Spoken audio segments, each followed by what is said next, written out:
خەزنەوی قناعتم دەسەرەی سەدی سەد ئارە پەرە زۆر گرنگە بێ پەرە ژیان نابێ کەسێکی ئەمە دلێ خۆش دەکردمە بێژم پەرە بێ قڕێژی دنیایە پەرە گرنگە بۆ خاطرێ گوت ژیانی خۆ وەک شەخص وەک نەفەر ئاوا بکەیت محتاجی پەرایی بۆ خاطرێ کۆمەلگەهتە ئاواکەیت محتاجی پەرایی ji بۆ خاطرێ گو ئەز وڵات ئاوا بکەم محتاجی پەرامە ji بۆ خاطرێ وەک ئۆلدارێک مامۆستەکی ئاینی داوای بۆ ئیسلام بکەم من محتاجی پەرامە پەرە مەسەلەکی زۆر گرنگە مخابن gelek cara me mamosteyên ayinî me nav xelkê de bela kiriye ji bo dilxweşkirin Tamam kesekî got feqîr e min dilê wî xweş dikim bes nabê min jê re bidme diyarkirin wekenu pere ne tiştekin qirêjî dunyayê wesexî dunyayê demê got însan mir 4 metro caw gaz kefen gel xwe dibe yek pere nabe pere zor giring e pere zor muhim e yani Seîd ibn el-Museyyib yek ji wan meznê tabiîna ye dibêjê ew kesê got goh nedê pere ehmeq e pere tiştekî zor muhim e ji bo xatirê wan pera hem deynî xwe bidî jiyanî xwe pê xweş bikî şeref û namûsê xwe pê biparêzî hem sîlet rehmî jî bikî pirsgirêkî meselî babetî dowlemendî û hejarî û feqîrî nedûr de ye pera zor giring in welakin bedaxewa mixabin zor care me wek komelgeh me qîmetî xelk nas dikin bi pera şairî Ereba dibêjî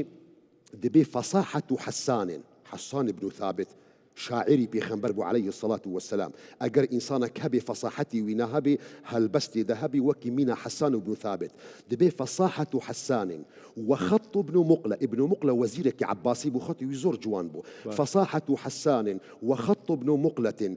وحكمة لقمان حكيم لقمان جي حكمته ويهلقلتبي وزهد بن أدهم وتزاهد بد الدنيا دبي برامينا إبراهيم بن أدهم والمرء مفلس بريك تجي ببربن بفالابن ونادوا عليه لا يباع بدرهم إنسانك كسكي يقولوا زانبي حكمتي لقمان القلوي بي زهدي ابن أدهم القلوي بي خطي ابن مقلبي فصاحتي حسان بي لكن بريكي ويزيف وزير در دولار در يورو بريكي ويدنبي د بياسي د سوكي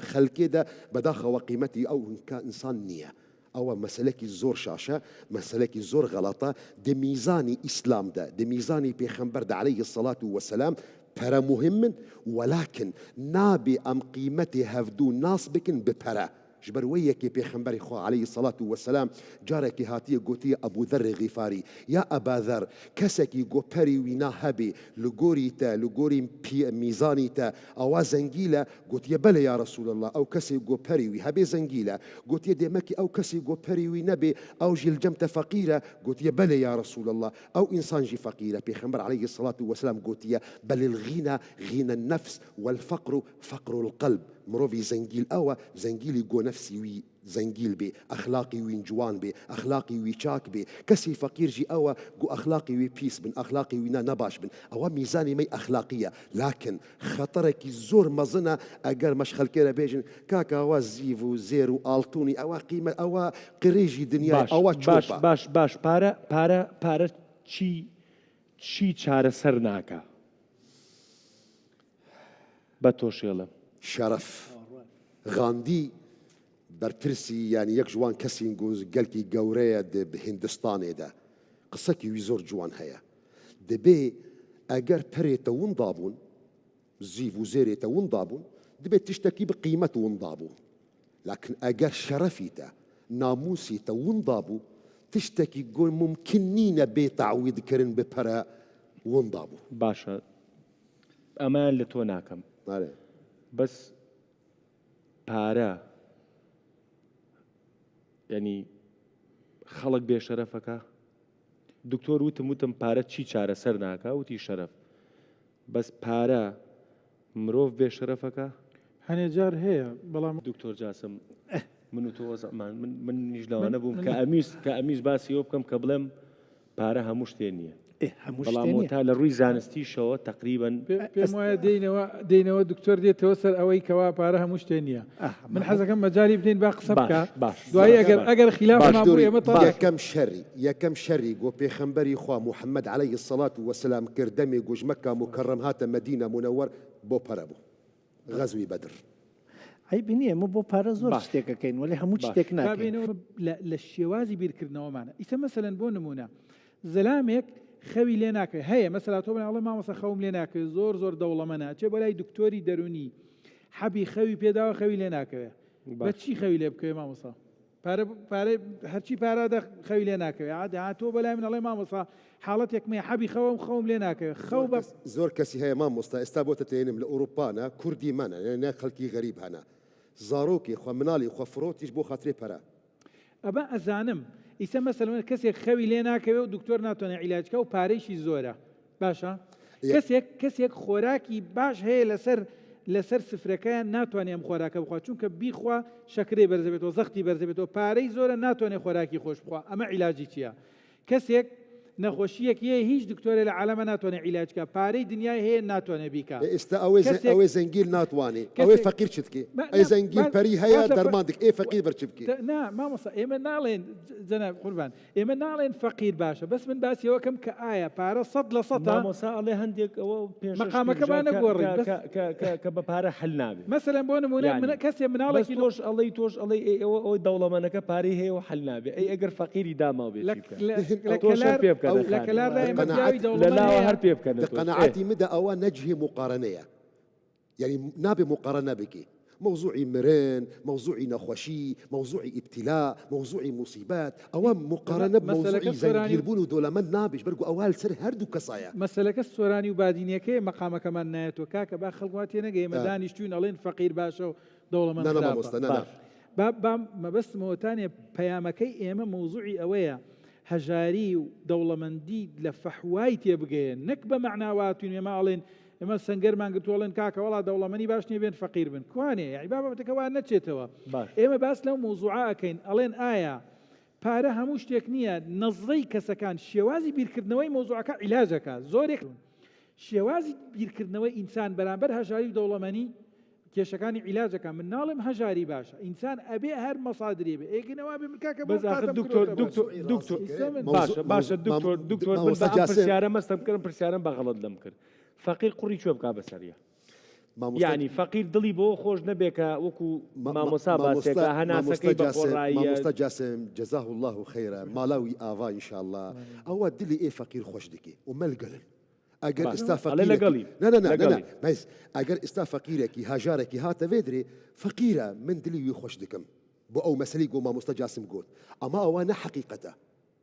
ئەوە حەبی موسەکنە ئەوە نە دەرمانە جبرجو او موضوعي قرشيكي ناسكني او قرشيكي ناسكني ايه زنجيرجي ناسكني يعني دكتور بو بيكري دكتور من اتموسفير او بيكري نيد هم بيكري نيد دكتور حسدكم سؤالي تاج دكتور شما دكاني هم واحد ما يمنيش بيلم بو بيكني دكتور اخر قشت من ريقص كاين جا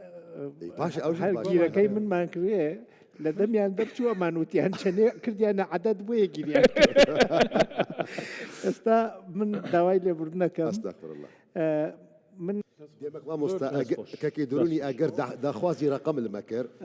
مەگوت سەد مامۆستا گوت 20 گۆوەڵا من نازانم ئەگەر مەژی تەراجوع بکن مەسەلی ڕقم مەتوانن بێژن پەرە میژیە ژیانن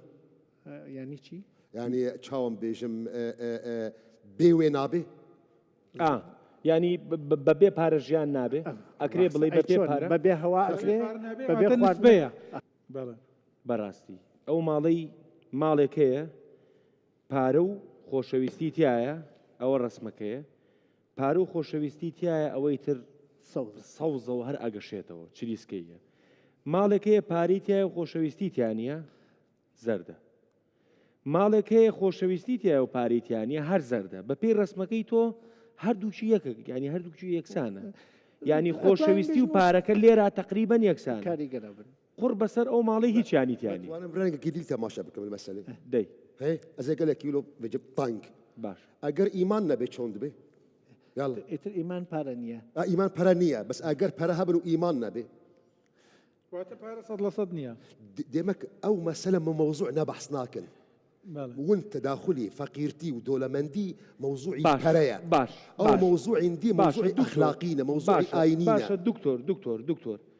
فقير يجي بولايتو او فقيري هاتو بولاي ما مصاج عاصم بو من فرقي هيا أجرت الميزابك فقير بمعنى أخلاقي موضوع الجيان أو موضوع أكيدية من بحثناكم من تقارن بيجم أجر كسي جو إيماني نانا بيشقوا بريجي هب فرعون وقارون قارون أموالي هبون خزيني ويبون محتاجي مجموعة إنسان بحفت إنسان راجني كليتي خزينة لكن إيماني نبو خليل سرحمشو هو مبابتك موضوع أكيدية استما بحثي دقيق دكم فقيرتي ودولمندي زنجيل بون وبهاجارتي موضوعي برايا سؤالي عيني وقت ده ديني إسلامي بشجرتي أو كسي فقير دكي مروفي فقير دي إسلام ده جهة قيمته أجر جهة قيمته بو خاطر بيجنا كسي زنجيل أو رمضان بيخمر عليه الصلاة والسلام دي بيجي أو كسي قمانجي رمضان لي وري قن هي وينا نينا عفو كرن خليل سري وينا أو كساد مالباطي ويخربوا أجر فقيرتي موضوعك دي إسلام ده جوانا برا ما بيجن بوم مس كسي زنجيل تركي أموالي خبكن ورن ببنا فقير برجو إسلام بشجرتي فقير دكي نا والله إسلام بوشي مسكيني جاك دوت فقير جنابي سيد ما مستا مسكينتي نفقيرة مسكينتي إنسانك خدام برايا باش أما دي بيجن أما بكرديتي خدام برايا وايا بكرديتي دي بيجن مالدار نديندار تواو زور باشا من برسالة لجنابتك مثلا كسيك بيوترين مسكين زلامك هي مروفيك هي مانغانا خوي وخيزانك هي تي مانغانا بيوتيان ب 200,000 ديناري عراقية أم 250,000 هي أما مسكينة يا دولمنا 250,000 هي باشا هر زلامك تروكو أو جنوبيا كان بلامش نكينا خوشة پێویستی سنووری پێویستیەکەی 500,000 و 300,000 هەیە بەڵام بەشی ناکە بۆ ئەوەیان فەقیرترە لە مسکینە بۆچی ئەم مەوزوعەکە ئەگەیتە سەر قەناعەتی کەسەکە و داوا و تەڵەبی کەسەکە سنووری تەڵەبی کەسەکە کەواتە بابەتەکە بابەتێکە ئەگەڕێتەوە بۆ نەزرە و پێویستی و سنووری پێویستەکانی کەسەکان بۆ دیاریکردنی ژاری نەک ژمارەی پارە هەیە ملیۆنی دۆلاری هەیە فەقیرە لەبەرەوە پێویستی بە 2 ملیۆن دۆلارە هيا 500,000 دولمان لبرو بيوسي ب 600,000 كابو جمارنيا وهي انسانك بعرفاني بتصوفي دشي مساله دبي او برا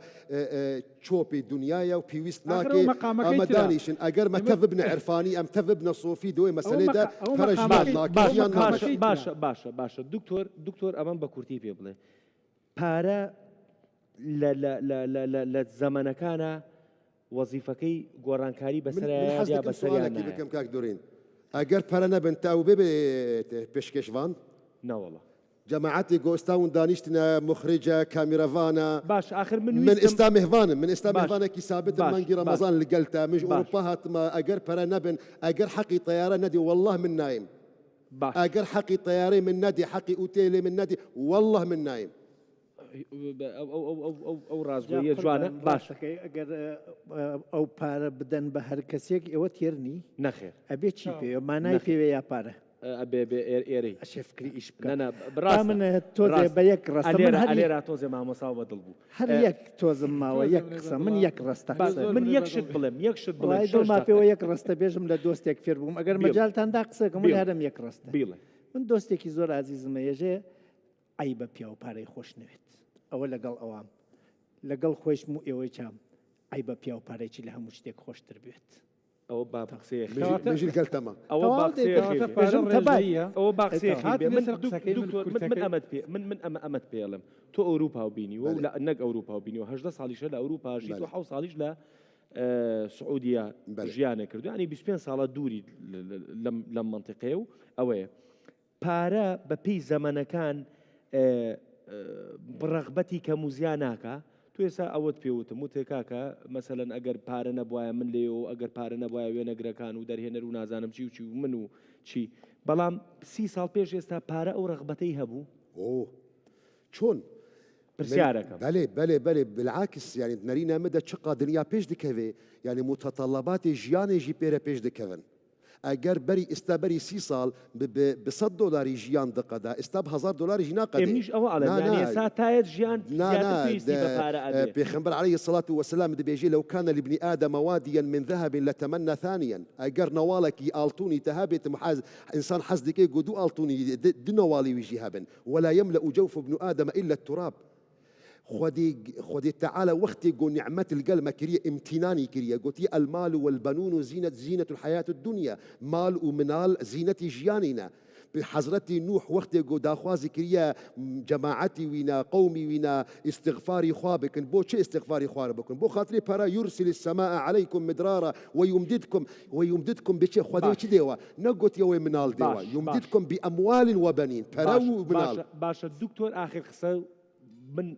یعنی ئەمەی آخر قسە بۆ هەژار جیرفان بێ چیان پێڵی والله كاكا تيت موضوع أجر من بحبابتي أخلاقي دايما أو موضوعة برا مسلكي زور جرينجا وجهر كسي فقير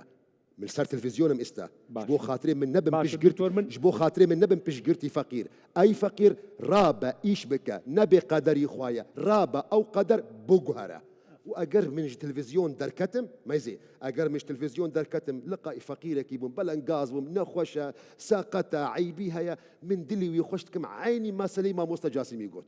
أما كسي يقول مجهدار دكي فقيرة مسكينة هجارة رابة أو أجر مطلع يصير قدر يخوا ما كسنية مطلع صار مقدر يعطي خودي رابة أو قدر بجهرة مامۆسایش ئەگەر وا بێت کەسێکی دەوڵەمەند بێ ملیاری دۆلاری بداتێ بڵێ کاکە واز لە مەلایەتی بێرە واز لە دینی ئیسلام بێرە و ئەوانە نایگۆڕێتەوە من زور كس ملا ناس دكم هاتنا أوروبا شاش وريخ وحمى قصان دربونا هيا. كافر وملحد هەیە هەیە هەیش شەرەفی فرۆشی ئەومانە باس کرد ئەمە خاڵیەک